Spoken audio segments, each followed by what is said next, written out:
Ce journal vous est offert par le FPI, Fonds des promotions de l'industrie, votre partenaire privilégié pour la réussite de vos projets.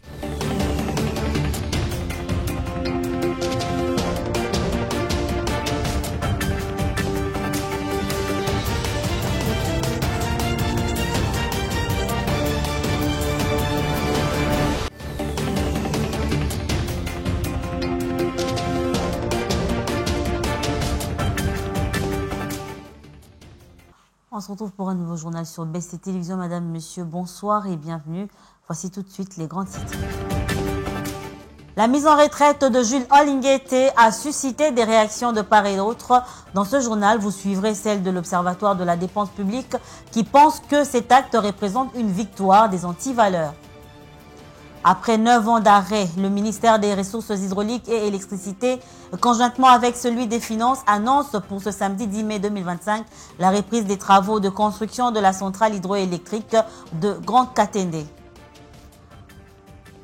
Les jeunes entrepreneurs peuvent se réjouir car désormais ils peuvent bénéficier du crédit auprès du Fonds de promotion de l'industrie, mais ce serait sous les garanties du Fonds de garantie de l'entrepreneuriat au Congo, au FOGEC. Voilà tout pour les grands titres. Encore une fois, bonsoir et merci d'être avec nous. On ouvre ce journal avec la diplomatie, signature d'un accord de dons non remboursables ce vendredi 9 mai 2025 au ministère des Affaires étrangères, coopération internationale et francophonie entre la République démocratique du Congo, représentée par sa ministre Thérèse Kaikwamba Wagner, et le gouvernement japonais, ici représenté par l'agence japonaise de coopération internationale JICA en sigle. Ce projet a pour objectif stabiliser l'alimentation électrique dans le district du Mont-Amba par la dotation des nouveaux transformateurs de D120 kV de haute tension, ainsi que la construction des salles des commandes à la sous-station de la Funa et Liminga. Dans leur discours, les deux personnalités ont promis de veiller au respect de cet accord. On écoute. C'est un grand honneur pour moi de procéder ce jour à la signature de l'échange de notes avec son Excellence Madame Thérèse Kaikwamba Wagner pour la concrétisation d'un projet qui s'inscrit dans le cadre de la coopération japonaise visant à promouvoir le développement économique et social de la République démocratique du Congo. Je suis encore plus honoré que cette signature se déroule en présence du secrétaire général aux ressources hydrauliques et électricité, dont le secteur va bénéficier de cet apport important de notre pays. L'échange de notes de ce jour porte sur la signature d'un avenant en vue de la mise en œuvre effective du projet d'amélioration de l'accès à l'électricité dans le district de Mont-Amba, qui est l'une des zones de développement économique de Kinshasa. Excellence, Monsieur l'ambassadeur du Japon en République démocratique du Congo, Monsieur le représentant résident de l'Agence japonaise de coopération internationale, JICA, Monsieur le secrétaire général au ministre des Ressources hydrauliques et électricité, Monsieur le directeur général de la Société nationale d'électricité, Monsieur le directeur de cabinet du ministre des Ressources hydrauliques et électricité, Mesdames et Messieurs, distingués invités en vos titres et qualités respectifs. C'est avec une profonde satisfaction que je prends la parole à ce jour, à l'occasion de la signature de l'avenant à l'accord ainsi que de l'échange de notes relatifs au projet d'amélioration de l'accès à l'électricité dans le district du Mont-Amba, dans la ville de Kinshasa. Un projet emblématique de la coopération fructueuse entre le gouvernement du Japon et celui de la République démocratique du Congo. Je saisis cette occasion pour exprimer, au nom du gouvernement de la République démocratique du Congo, notre sincère gratitude au gouvernement du Japon pour la constance dans son appui et la qualité de son partenariat dans le domaine de l'électrification, mais également dans plusieurs autres secteurs clés du développement. Excellences, Mesdames et Messieurs, au-delà du geste diplomatique que représente la signature de cet avenant et l'échange des notes, c'est un acte de confiance mutuelle et de projection vers l'avenir que nous posons ici. Que vive l'amitié entre nos deux nations, que prospère la coopération Japon-République démocratique du Congo. Arigato gozaimasu. Ça y est, après 9 ans d'arrêt des travaux, c'est sous l'impulsion du président de la République, Félix Tshisekedi, que le ministre des Ressources hydrauliques et de l'électricité, conjointement avec le ministère des Finances, annonce pour ce samedi 10 mai 2025, on va dire demain, au centre financier de Kinshasa, la relance des travaux des constructions de la centrale hydroélectrique de Grand Katende et de son réseau associé. Pour rappel, ce projet est un projet stratégique et entièrement financé sur fonds propres du gouvernement congolais. Je vous disais en titre que dans un communiqué de presse dont une copie nous est parvenue ce matin, l'Observatoire de la dépense publique ODEP a réagi moins de 48 heures après le remplacement de Jules Alinguete à la tête de l'inspection générale des finances. L'ODEP estime que l'éviction de Jules Alinguete à ce poste est synonyme du triomphe des antivaleurs. Suivez les détails dans ces récits de Roger Matadi. Dans son communiqué numéro 019/ODEP/mai 2025, l'Observatoire de la dépense publique estime que l'éviction de Gilles Alinguete est synonyme du triomphe des antivaleurs. Je cite, « Gilles Alinguete a été ainsi victime de la médiocrité, du tribalisme, de la gabegie, de la cupidité, du népotisme, de la corruption, de la surfacturation des coûts, des projets, des détournements, de toutes ces antivaleurs dans lesquelles notre pays est noyé, écrit l'ODEP dans ses communiqués. Cette structure de la société civile reconnaît en outre les travaux des titans abattus par Gilles Alinguete depuis sa nomination en 2020 à la tête de l'IGF. L'ODEP estime en outre que dans un pays où les institutions de contrôle ont souvent été muselées ou instrumentalisées, Gilles Alinguete a incarné une rupture, un retour à l'éthique de la fonction publique. Au regard de ce qui précède, l'Observatoire de la dépense publique ODEP a fait quelques recommandations au président de la République, Félix Tshisekedi, notamment de préserver les acquis de l'œuvre de Gilles Alinguete,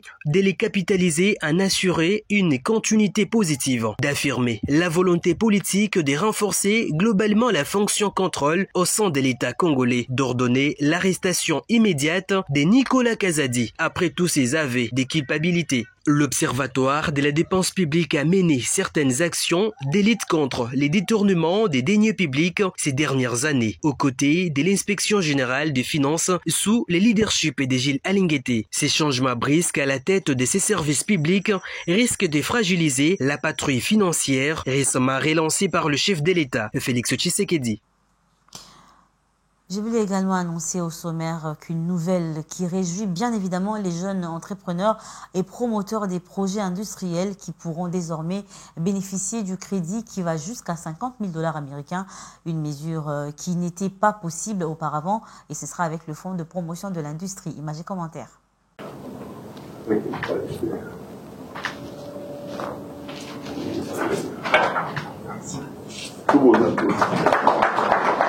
Le Fonds de promotion de l'industrie FPI accordera désormais des crédits allant jusqu'à 50 000 $ américains aux jeunes entrepreneurs et artisans promoteurs des projets industriels. Avant cette mesure, les jeunes ne pouvaient pas bénéficier des montants dépassant 15 000 $. Pour apporter des solutions aux jeunes entrepreneurs, le FPI et le Fonds de garantie de l'entrepreneuriat au Congo, FOGEC, ont signé ce jeudi 8 mai 2025 au cabinet du ministre de l'Industrie un avenant au protocole d'accord conclu en 2024 entre les deux institutions. Ce protocole d'accord permet aux jeunes entrepreneurs d'obtenir des crédits auprès du FPI avec les garanties du FOGEC. La cérémonie s'est déroulée en présence du ministre des tutelles, Luatum Kabamba, du secrétaire général à l'industrie et de plusieurs mandataires publics. L'avenant porte sur l'allègement des critères d'accès au financement du FPI. Le taux d'intérêt pour les jeunes des 18 à 35 ans est sensiblement revu à la baisse. Il passe de 6 à 4%, alors que dans les banques commerciales, ce taux est prohibitif pour cette catégorie d'opérateurs économiques. Le FPI examinera minutieusement des projets à financer pour faciliter l'entrepreneuriat des jeunes. Étant donné qu'ils n'ont pas de garanties pour accéder au financement du FPI, le FOGEC, qui dispose des moyens, les aidera désormais à obtenir des crédits pour leurs activités. Bon, sommairement, c'est donner l'accès au public, c'est-à-dire au petit peuple, ceux qui n'ont pas de moyens de participer au crédit des affaires, de faire partie de cette catégorie et d'améliorer en tout cas le pouvoir d'achat de la population. Le FOGEC donnera toutes les assurances au FPI que l'argent décaissé servira à financer des unités de transformation et sera remboursé conformément au taux d'intérêt fixé et aux échéances convenues.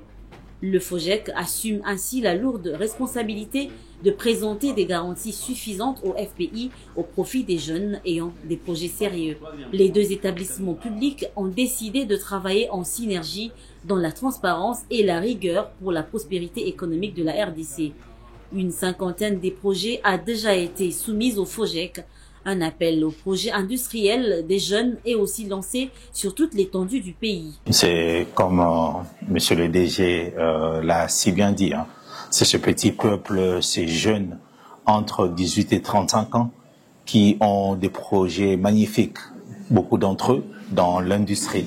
Mais il manque de garanties qu'il faut pour accéder à un financement du FPI.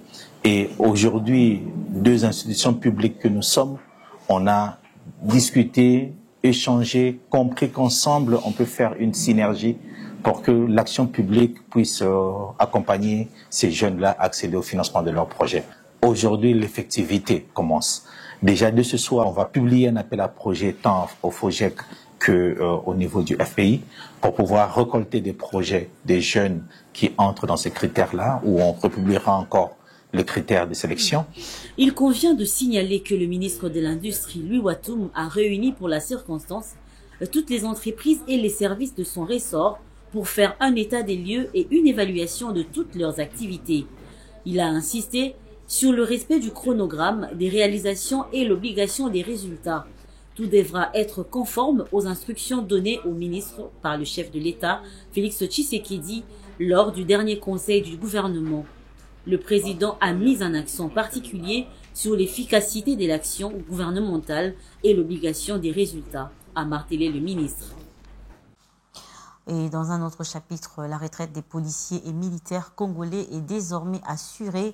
Ces hommes en uniforme sont assujettis au régime contributif de la sécurité sociale SENSAP. Et pour sceller cet acte qui s'inscrit dans le cadre de l'amélioration des conditions sociales, le vice-premier ministre en charge de la fonction publique, Jean-Pierre Liaou, a présidé le jeudi 8 mai 2025 la cérémonie solennelle aux côtés de ses collègues de la Défense, Guy Kabombo, et de l'Intérieur, Jacquemain Chabani, d'ailleurs venu représenter le chef d'état-major général et le commissaire général de la police nationale congolaise à l'état-major au camp, lieutenant Kokolo. Prenons plus des détails dans ce reportage signé Roger Matadi. Cette intégration des hommes en uniforme s'appuie sur la loi 22/031 du 15 juillet 2022 portant régime spécial de sécurité sociale des agents publics de l'État promulguée par le président de la République. Prenant la parole, Jean-Pierre Liaou a expliqué l'importance de cette action du gouvernement qui reste déterminé à renforcer les fondations sociales de ces institutions régaliennes. La première fois depuis l'indépendance, nos forces armées et notre police nationale sont désormais intégrées pleinement dans un régime de sécurité sociale. De son côté, le vice-premier ministre de la Défense nationale, Guy Kabombo Madianvita, s'est dit satisfait de la concrétisation de la vision du président de la République. C'est avec une profonde émotion et un sentiment de grande responsabilité que je prends la parole en ces jours historiques pour notre pays et plus particulièrement pour nos vaillants militaires et policiers. Avant toute chose, permettez-moi de rendre hommage et témoigner ma profonde gratitude à son Excellence, M. Félix Antoine Tshisekedi Tshilombo, président de la République, chef de l'État, commandant suprême des forces armées de la République démocratique du Congo, pour avoir autorisé le lancement de la politique de protection sociale au profit des militaires et policiers de notre pays. Cette réforme est une avancée majeure qui vient mettre fin à une injustice sociale longtemps décriée, a laissé entendre le vice-premier ministre de l'Intérieur, Jacques Chabani. Aujourd'hui, nous franchissons un pas décisif avec l'adhésion des policiers et des militaires à ce régime spécial de sécurité sociale. Il s'agit là d'une avancée majeure qui vient réparer une injustice sociale longtemps décriée. Pour couronner les tout, quelques insignes de la CNSAP ont été remis aux représentants du chef d'état-major général des FRDC et du commissaire général de la police nationale, marquant ainsi l'intégration officielle. Et de l'autre côté, l'hôtel de ville n'est pas prêt d'arrêter son opération de démolition des constructions anarchiques qui se poursuit d'ailleurs. Ce jeudi 8 mai 2025, toujours à Kitambo, le ministre provincial des infrastructures et des travaux publics, Alain Chilungu, et celui de l'environnement, Léon Moulumba, ont personnellement supervisé la démolition des constructions anarchiques érigées sur les berges et même dans une partie de la rivière Maïyantaba, dans la commune de Ngaliema.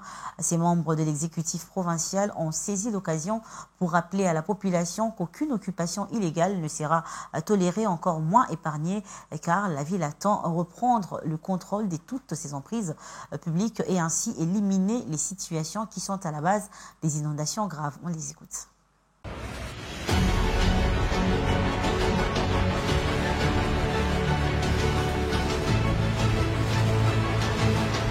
Il y a des documents où nous avons adressé à toute cette population qui a dû occuper l'emprise publique de l'État. Il y a une différence entre un domaine privé et un domaine public de l'État.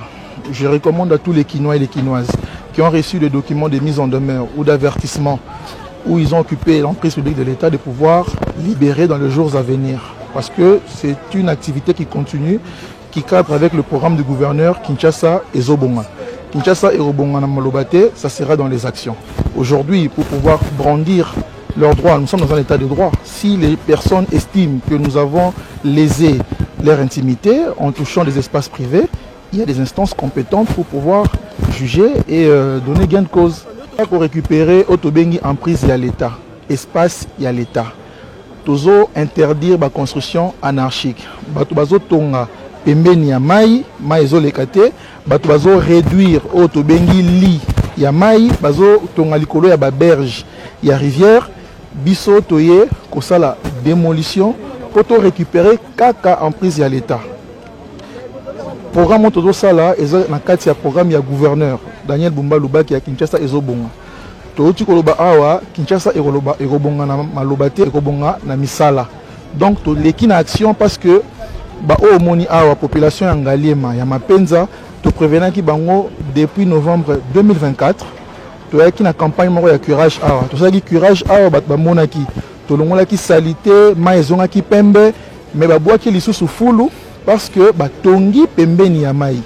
Donc ça to sala to récupérer espace ya l'État pe ko pesa bango toli ke okoki ko tonga te okoki ko somba te esika mai ezali okoki ko somba te esika ra ezoleka okoki kosomba te esika parking ezali espace à l'État etika espace à l'État bisika za ebele bakokende kosomba mais espace à l'État campagne to bandi et osuka ate bomonaki biso mikolo elekaki tozalaki na ko récupérer emprise ferroviaire ya Onatra to banyango na magasin Kitambo na Nguma tina Tabora espace nyonso wana par rapport à plan cadastral eza ya Onatra to récupérer yango tosalaki pe misala ebele na niveau ya Barumbu na rond-point au mesani ko benga bimwala eza espace à l'État mutako occuper ngote oto sala eza o ba kino botindi biso à travers gouverneur à récupérer bisika oyo.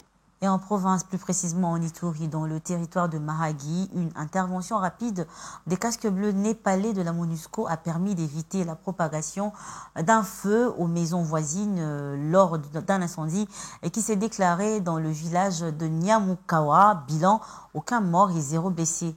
Les habitants de ce coin ont salué leur réactivité. Les casques bleus ont également sensibilisé la communauté à l'importance de signaler rapidement ce type d'urgence.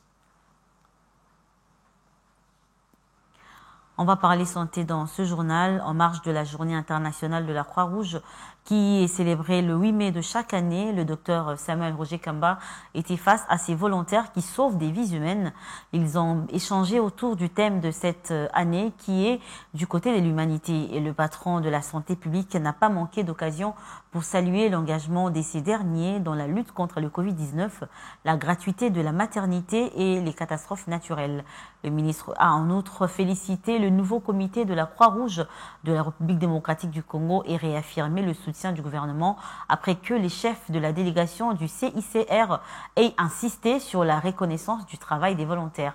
On écoute Samuel Roger Kamba, ministre de la Santé publique, Hygiène et Prévoyance sociale. La différence entre vous et l'oiseau, entre vous et la fourmi, entre vous et les lions, c'est quand vous vous levez pour tendre la main à ceux qui en ont besoin. Et c'est pour cela que dans votre serment, quand j'ai entendu le mot humanité, je voulais donner mon sens de l'humanité. L'humanité, c'est ce qui nous différencie des animaux, qui nous permettent de tendre la main aux autres, aux plus vulnérables. Vous le savez certainement qu'après la fumée blanche au Vatican, le cardinal Robert Prévost a été élu nouveau pape de l'Église catholique. Il prend le nom de Léon XIV et devient ainsi le 267e souverain pontife, succédant au pape François décédé le 21 avril dernier. À 69 ans, il devient le premier pape d'origine américaine. Je vous propose d'écouter ses premiers mots dans cet extrait choisi par Roger Matadi. La paix soit avec vous tous. Fratelli, sorelle carissimi, questo è il primo saluto del Cristo risorto. Très chers frères et sœurs, ceci fut la première salutation de Christ, du bon pasteur qui a donné sa vie pour le troupeau de Dieu. Moi aussi, je voudrais que cette salutation de paix entre dans les cœurs, rejoigne vos familles. Chacun, où que vous soyez, tous les peuples, la terre entière, la paix soit avec vous.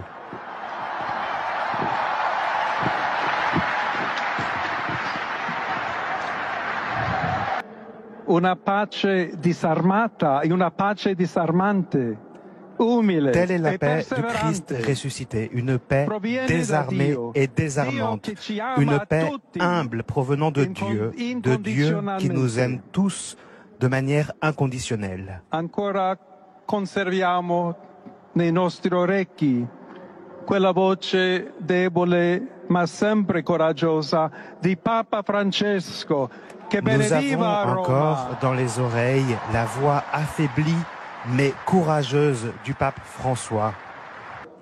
Le pape François qui bénissait Rome, qui donnait la paix à Rome et au monde entier en ce matin de Pâques, nous rappelant, nous disant que Dieu nous aime, tous, et que le mal ne prévaudra pas, que nous sommes tous dans les mains de Dieu. Pertanto, senza paura, uniti, mano nella mano con Dio e tra di noi. Aussi, andiamo sans avanti. peur, unis, la main dans la main avec Dieu et les uns et les autres, allons de l'avant avec le Christ qui nous précède.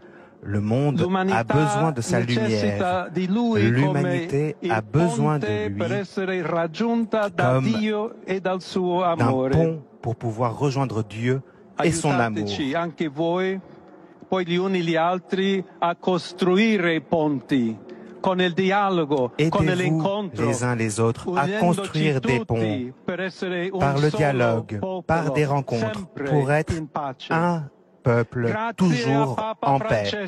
Merci au pape François. Comme nous venons de le dire, un nouveau pape a été élu au Vatican. Alors, qui est Robert Prévost, le pape élu au nom de Léon XIV? La rédaction de BSC Télévision est revenue sur son parcours dans ce récit signé une fois de plus Roger Matadi.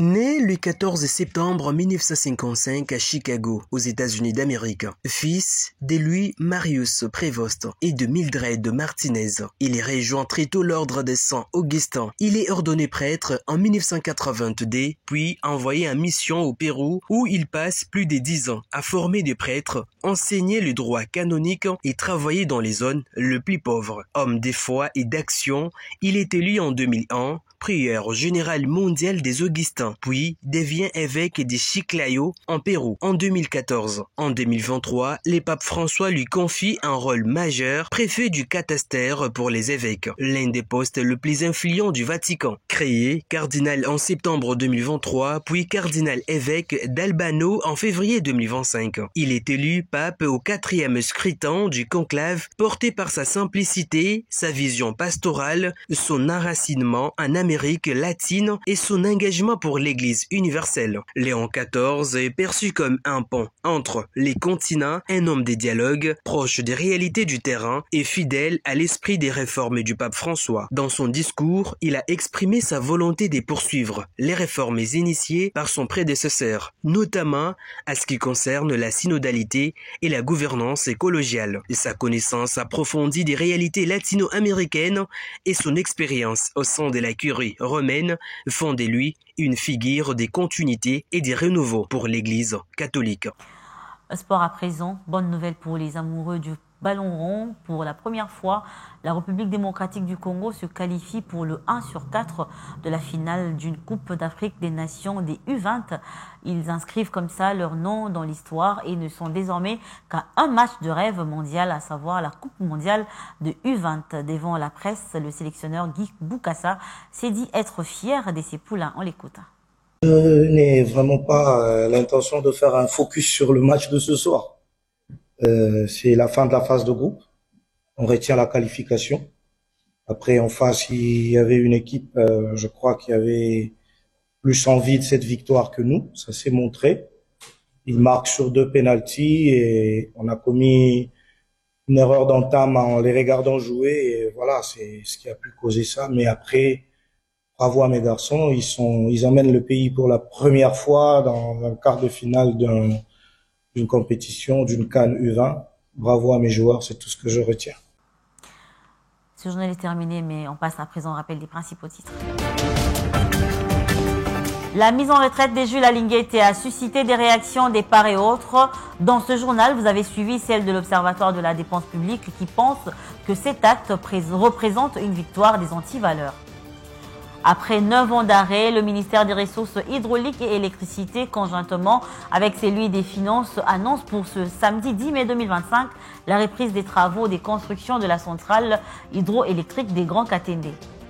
Les jeunes entrepreneurs peuvent se réjouir car désormais ils peuvent bénéficier du crédit auprès du Fonds de promotion de l'industrie, mais ce serait sous les garanties du Fonds de garantie de l'entrepreneuriat au Congo, FOGEC.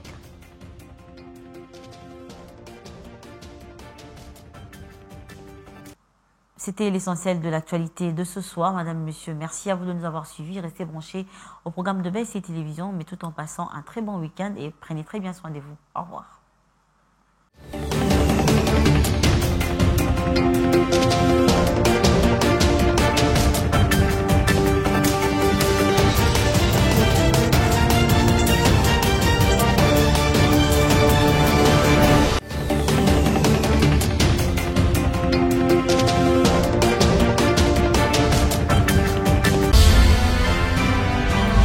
Ce journal vous a été offert par le FPI, Fonds des promotions de l'industrie, votre partenaire privilégié pour la réussite de vos projets.